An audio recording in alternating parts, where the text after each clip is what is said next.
Assalamualaikum warahmatullahi wabarakatuh. Halo teman-teman, berjumpa lagi bersama saya Emi Sapitri dengan NPMA 1D021030, mata kuliah pengelolaan pendidikan dengan dosen pengampu Bapak Dr. Muhammad Kristiawan MPD. Baiklah, di sini saya akan menjelaskan tentang yang pertama manajemen keuangan, yang kedua manajemen sekolah dan hubungan masyarakat, yang ketiga manajemen layanan khusus. Yang pertama, manajemen keuangan. Manajemen keuangan adalah kegiatan perencanaan, pengelolaan, penyimpanan, serta pengendalian dana dan aset yang dimiliki suatu perusahaan.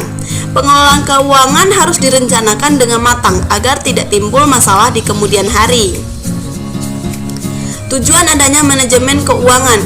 Yang pertama, menjaga arus kas. Dalam sebuah perusahaan, keluar masuknya uang kas harus dipantau terus agar tidak terjadinya pengeluaran yang membengkak yang bisa mengakibatkan kerugian pada perusahaan tersebut. Yang kedua itu memaksimalkan keuangan lembaga, di mana tugas manajemen keuangan bukan hanya mengawasi keuangan, tetapi juga melihat aktivitas anggaran dana yang tidak menguntungkan bagi perusahaan yang dapat dihilangkan dan diganti dengan aktivitas yang lebih menguntungkan perusahaan. Yang ketiga itu mempersiapkan struktur modal, di mana manajer keuangan dalam merencanakan struktur modal harus bisa menyeimbangkan anggaran yang dimiliki dengan dana yang dipinjam perusahaan sehingga terjadinya keseimbangan. Yang keempat, memaksimalkan keuntungan. Perencanaan keuangan yang tepat akan mampu memaksimalkan keuntungan yang didapat dalam waktu jangka yang panjang. Dan yang kelima itu meningkatkan efisiensi dengan menganggarkan dana yang tepat pada aspek-aspek yang lain, maka efisiensi dana perusahaan akan terus meningkat. Yang keenam, mengoptimalkan kekayaan lembaga atau perusahaan. Manajer keuangan juga harus mampu membaca pasar saham. Dengan memberikan pembagian laba semaksimal mungkin pada pemegang saham, tentunya akan meningkatkan perusahaan dan memberikan kepercayaan pemegang saham untuk terus berinvestasi di perusahaan tersebut. Yang ketujuh itu ada memastikan kelangsungan kehidupan lembaga, di mana manajer keuangan memegang peran penting jalannya sebuah perusahaan. Keputusan yang tepat akan mampu membuat perusahaan tersebut bertahan di dalam persaingan bisnis. Namun sebaliknya, jika keputusannya tidak hati-hati, maka menyebabkan sebuah perusahaan itu bisa bangkrut. Yang kedelapan, mengurangi biaya modal. Manajer keuangan harus membuat perencanaan modal yang tepat agar penggunaan modal dapat diminimalisasi sedemikian rupa sehingga uang itu tidak dihambur-hamburkan sehingga mengirit biaya juga.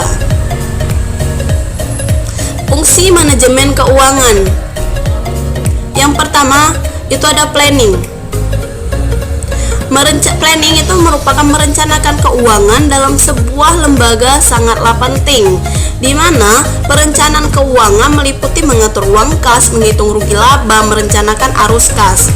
Yang kedua ada budgeting, yaitu kegiatan mengalokasikan dana untuk semua keperluan lembaga atau perusahaan. Alokasi ini harus dilakukan seminimal mungkin dan memaksimalkan anggaran yang ada. Yang ketiga ada controlling. Controlling itu adalah kelakuan pengontrolan atau evaluasi terhadap keuangan yang sedang berjalan. Evaluasi dilakukan untuk memperbaiki sistem keuangan perusahaan agar perusahaan dapat bertahan. Yang keempat ada auditing, yaitu proses pemeriksaan keuangan, di mana pemeriksaan keuangan perusahaan sesuai kaidah akuntansi akan menghindari terjadinya penyelewengan dan penyimpangan dana perusahaan. Yang kelima ada reporting. Reporting ini adalah melaporkan keuangan lembaga secara terbuka, di mana melaporkan keuangan perusahaan harus dilaksanakan secara terbuka dan transparan di semua kalangan perusahaan. Laporan ini berguna untuk memberikan informasi keadaan keuangan dalam perusahaan tersebut. Prinsip manajemen keuangan itu ada yang pertama ada akuntabilitas. Akuntabilitas ini adalah kewajiban moral dan hukum yang terdapat dalam sebuah perusahaan. Yang kedua ada konsistensi. Konsistensi adalah sistem keuangan perusahaan itu harus dilakukan secara konsisten. Bukan berarti perusahaan tidak boleh mengganti sistem yang sudah berjalan, tetapi dengan adanya pergantian tersebut menandakan adanya penggunaan dana yang tidak stabil. Yang ketiga, kelangsungan hidup. Kelangsungan hidup itu adalah manajer keuangan harus bisa merencanakan keuangan agar perusahaan bisa terus berjalan dan hidup. Manajer keuangan juga harus mempunyai strategi keuangan yang tepat. Yang keempat itu ada transparansi. Transparansi itu adalah perusahaan harus transparan dan terbuka terhadap keuangan perusahaan. Perusahaan harus menyediakan informasi tentang aktivitasnya dengan orang yang berkepentingan. Yang kelima itu ada standar akuntansi. Nah, standar akuntansi itu merupakan sistem akuntansi yang berlaku di setiap perusahaan haruslah sama, yang berarti semua akuntan di seluruh dunia dapat paham dan mengerti tentang sistem akuntansi yang sama tersebut. Yang keenam itu integritas. Integritas adalah laporan dan catatan keuangan harus dijaga integritasnya dengan baik. Laporan keuangan harus dibuat selengkap dan seakurat mungkin. Yang ketujuh itu adalah pengelolaan. Nah, perusahaan itu harus bisa mengelola keuangan perusahaan dengan tepat. Perusahaan harus bisa menjamin bahwa dana yang telah dianggarkan dapat digunakan sesuai dengan tujuan dan rencana keuangan yang telah dibuat sebelumnya untuk menghindari penyelewengan dana. Selanjutnya, tips mengelola manajemen keuangan. Yang pertama, itu pisahkan antara rekening pribadi dan keuangan perusahaan.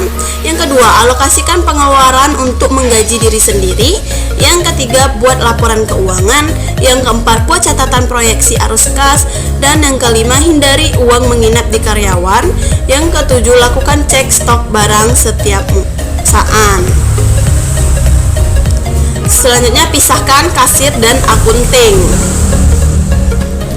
Yang kedua, manajemen hubungan sekolah dan masyarakat. Hubungan sekolah dan masyarakat itu merupakan proses komunikasi antara sekolah, masyarakat untuk berusaha menanamkan pengertian warga masyarakat tentang kebutuhan dan karya pendidikan serta pendorong minat dan tanggung jawab masyarakat dalam usaha memajukan sekolah. Lembaga pendidikan dan masyarakat merupakan dua jenis lingkungan yang berbeda, namun keduanya tidak dapat dipisahkan, bahkan saling membutuhkan dalam pertumbuhan serta perkembangannya. Hubungan sekolah dan masyarakat diharapkan mampu menumbuhkan kreativitas dan kerjasama demi membawa perubahan yang inovatif sehingga berdampak pada peningkatan mutu kelembagaan secara total. Menurut J.C. Del Rahmat tahun 2016, dia mengatakan bahwa Public Relation Humas adalah proses jurnal administrasi, kebijakan, dan kepemimpinan pendidikan volume yang berjalan terus-menerus, di mana manajemen berusaha untuk memperoleh goodwill dan pengertian dari para pegawai, langganan, dan masyarakat luas, ke dalam melalui analisis dan keluar melalui jalan menggunakan pernyataan. Dalam pelaksanaan hubungan masyarakat merupakan suatu proses yang terencana yang berkesinambungan guna memperoleh itikat baik dari semua pihak, baik kepada pihak internal seperti kepala sekolah, guru, dan staf-staf yang lainnya, dan maupun kepada pihak eksternal seperti orang tua dan masyarakat.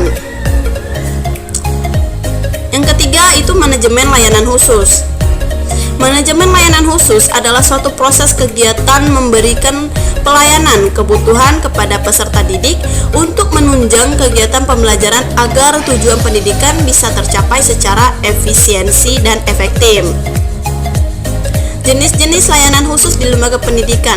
Ada layanan perpustakaan peserta didik, ada layanan kesehatan peserta didik, layanan bimbingan dan konseling peserta didik, layanan kefantaria peserta didik, layanan laboratorium peserta didik, layanan koperasi peserta didik, dan layanan keamanan peserta didik.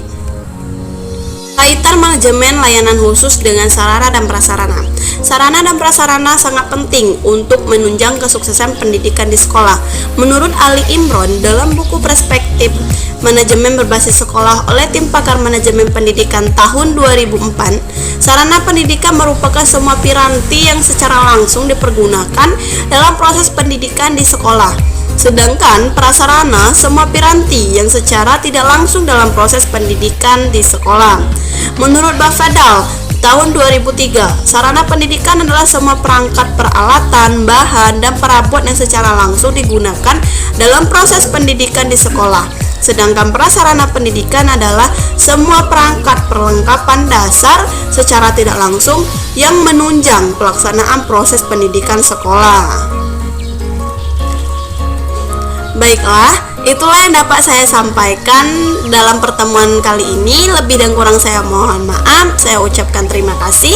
Wassalamualaikum warahmatullahi wabarakatuh. Sampai jumpa di video selanjutnya. Bye-bye.